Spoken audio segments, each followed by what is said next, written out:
Sa pagpapatuloy natin ng ating pag-aaral sa prophetic program ng Diyos, ay muli ay tatalakayin natin yung Mosaic Covenant at yung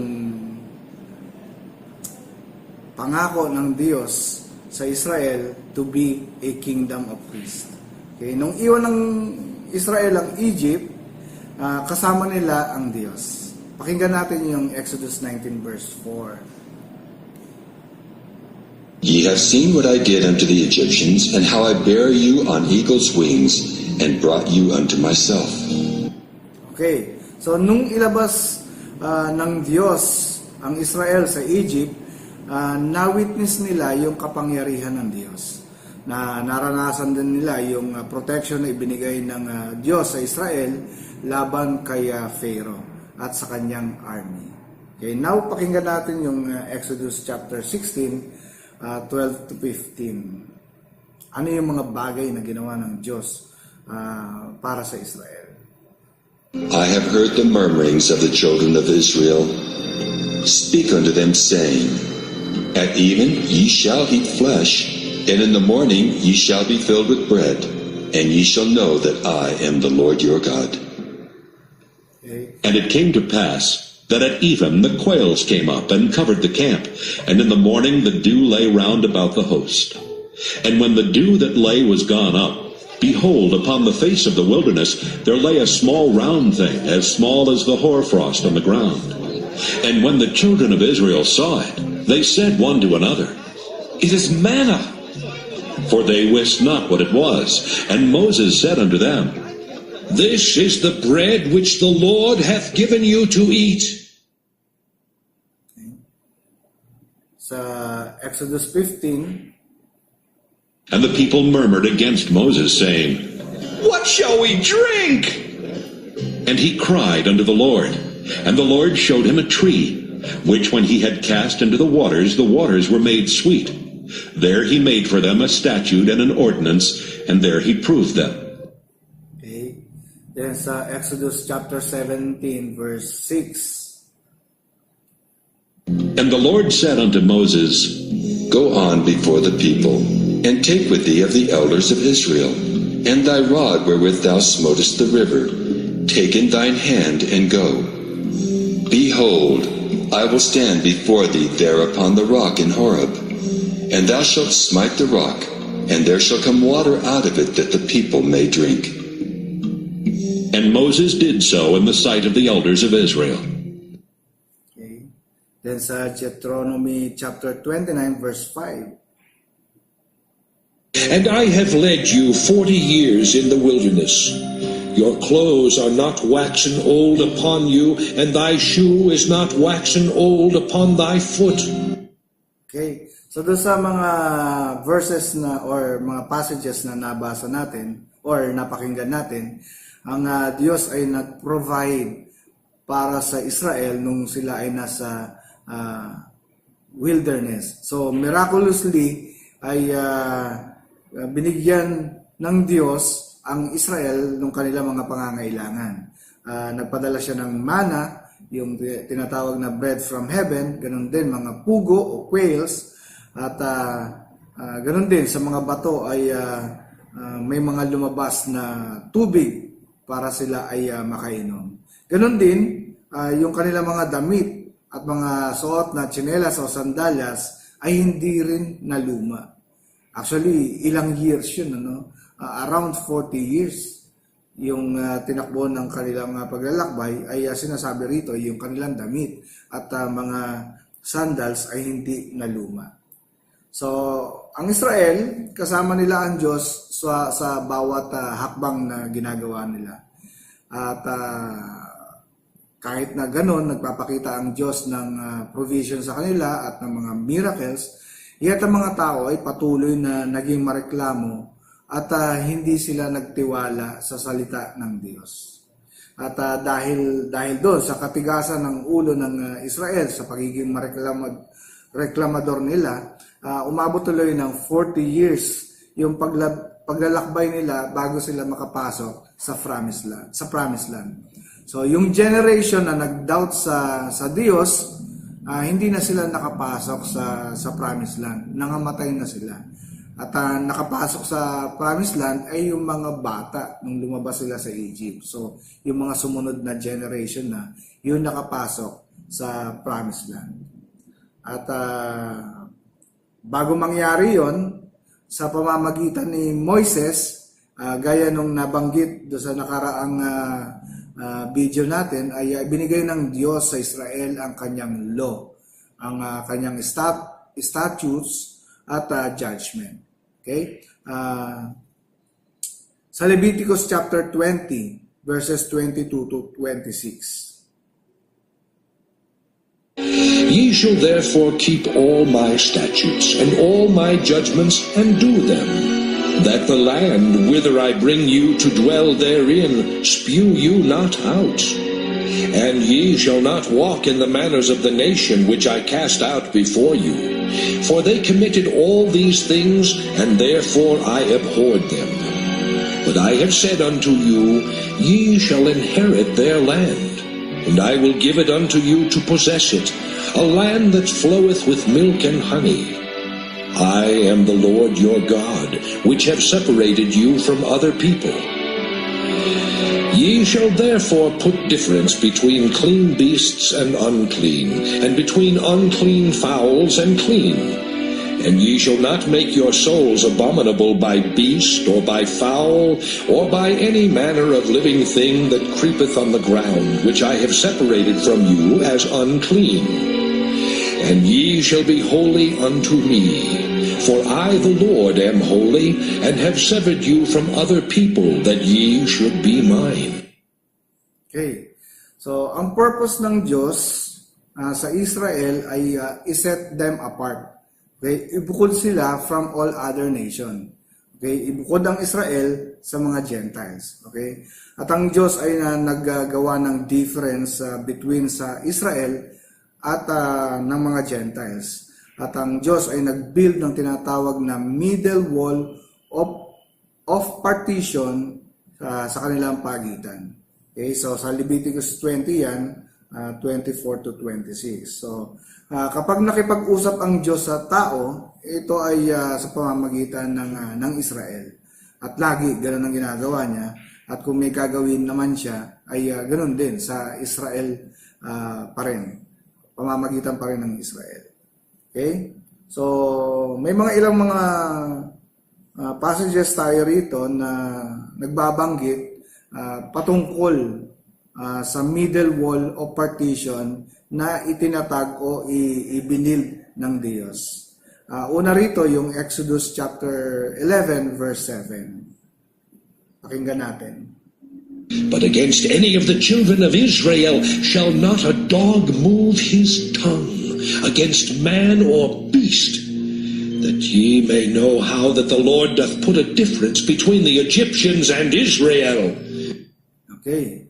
So, dito, kung babasahin natin sa Tagalog yung passage na yon, sinasabi na maging ang aso ay hindi sila kakahulan.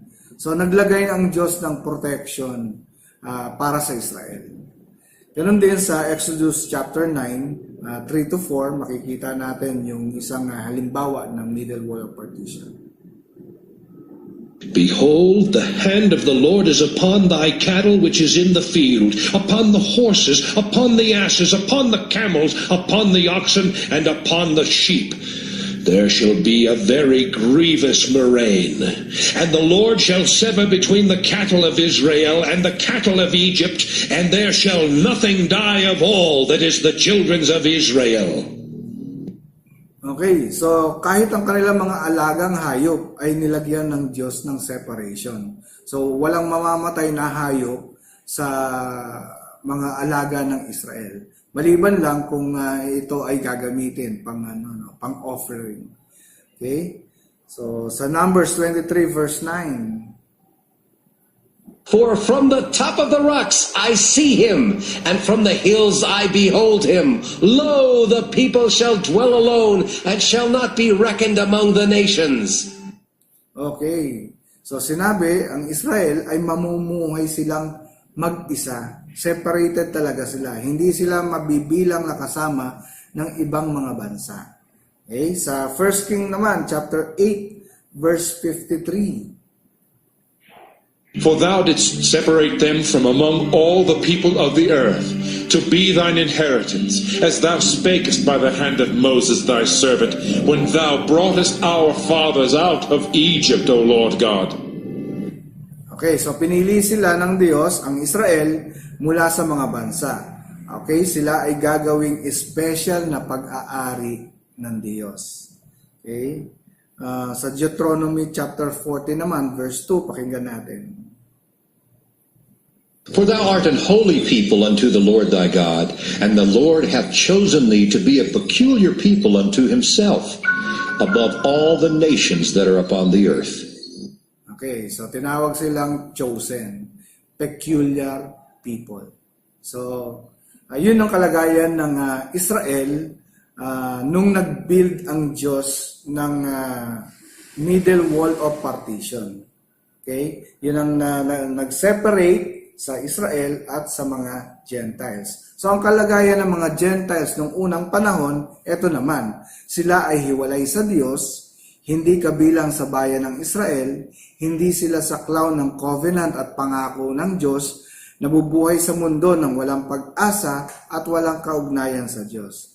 Dahil that time, ang mga Gentiles ay sumasamba sa Diyos-Diyosan. Okay? Now, pakinggan naman natin yung sinabi ng Diyos sa Deuteronomy chapter 4, 6 to 8. Keep therefore and do them, for this is your wisdom and your understanding in the sight of the nations, which shall hear all these statutes and say, Surely this great nation is a wise and understanding people. For what nation is there so great? Who hath God so nigh unto them, as the Lord our God is in all things that we call upon him for? And what nation is there so great, that hath statutes and judgments so righteous as all this law, which I set before you this day? Okay? Then sa Psalms 147 verses 19 and 20. Pakinggan natin. He showeth his word unto Jacob, his statutes and his judgments unto Israel. He hath not dealt so with any nation, and as for his judgments, they have not known them. Praise ye the Lord. Okay, so ang Israel, doon sa mga verses na yon, sila ang magiging ilaw at example para sa lahat ng nations. Okay? Then dun sa covenant ng ginawa ng Diyos ay nagbigay ang Diyos ng condition. Dun sa law na ibinigay ng Diyos ay nagbigay siya ng panukala. Okay? Pakinggan uli natin yung Exodus 19 verses 5 to 6 at yung Isaiah 61 verse 6. Sinabi rito, Now therefore, if ye will obey my voice indeed, and keep my covenant, then ye shall be a peculiar treasure unto me above all people, for all the earth is mine. And ye shall be unto me a kingdom of priests, and an holy nation. These are the words which thou shalt speak unto the children of Israel. okay, sa Isaiah 61 verse 6. But ye shall be named the priests of the Lord. Men shall call you the ministers of our God. Ye shall eat the riches of the Gentiles, and in their glory shall ye boast yourselves. Okay.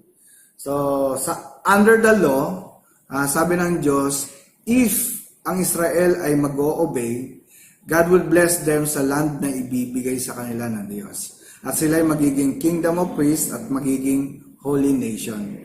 At makikilala sila bilang lingkod ng Diyos. Okay? So, pagpipistahan nila ang kayamanan ng mga bansa. Yun yung mangyayari sa future. If susundin nila ang Diyos. So, ipagmamalaki ninyo ang karangyaang dati sa kanila. Okay? Makikinabang sila sa kayamanan ng mga Gentiles. So, ang saya ng buhay ng Israel pagdating ng panahon. Ano? If, ang condition niya lang, if susundin nila yung utos ng Diyos. Okay, kung susuway naman sila, ito naman ang warning ng Diyos. Leviticus 26:27 to 33. And if ye will not for all this hearken unto me, but walk contrary unto me, then I will walk contrary unto you also in fury. And I, even I, will chastise you 7 times for your sins. And ye shall eat the flesh of your sons, and the flesh of your daughters shall ye eat. And I will destroy your high places, and cut down your images, and cast your carcasses upon the carcasses of your idols, and my soul shall abhor you. And I will make your cities waste, and bring your sanctuaries unto desolation, and I will not smell the savor of your sweet odors. And I will bring the land into desolation, and your enemies which dwell therein shall be astonished at it. And I will scatter you among the heathen, and will draw out a sword after you, and your land shall be desolate, and your cities waste. Okay. So kung susuwayin naman nila yung utos ng Diyos, sila ay isusumpa at paparusahan ng Diyos. Okay? Tatanggalin sila sa kanilang land at magkakawatak-watak sila sa iba-ibang mga nation. So ganun nga yung nangyari ngayon sa Israel. At ganun din, makikita rin natin itong condition ng Lord sa Deuteronomy chapter 28, kung saan sinabi ng Diyos sa verses 1 hanggang 14 sa Deuteronomy 28 na if mag-o-obey sila sa law, sa precepts ng Lord, yung mga statutes niya, ay sabi ng Lord, verse 1 to 14, nandun yung mga blessing, mga pagpapala na ibibigay ng Diyos para sa Israel. But pagdating naman sa verses 15 onwards, ay sinabi naman ng Diyos, kung sila ay susuway, ito naman yung mga sumpang daranasin. Okay? So nakita natin doon sa lesson natin ngayon kung paanong ang Egypt ay lumabas sa ang Israel ay lumabas sa Egypt kasama nila ang Diyos, at ganun din kung paano binigay ang law sa Israel, at kung paanong nakipag-covenant ang Diyos kay Moises at sa Israel, ay ganun din ay naitayo yung middle wall of partition na naghihiwalay sa Israel at mga Gentiles. Okay?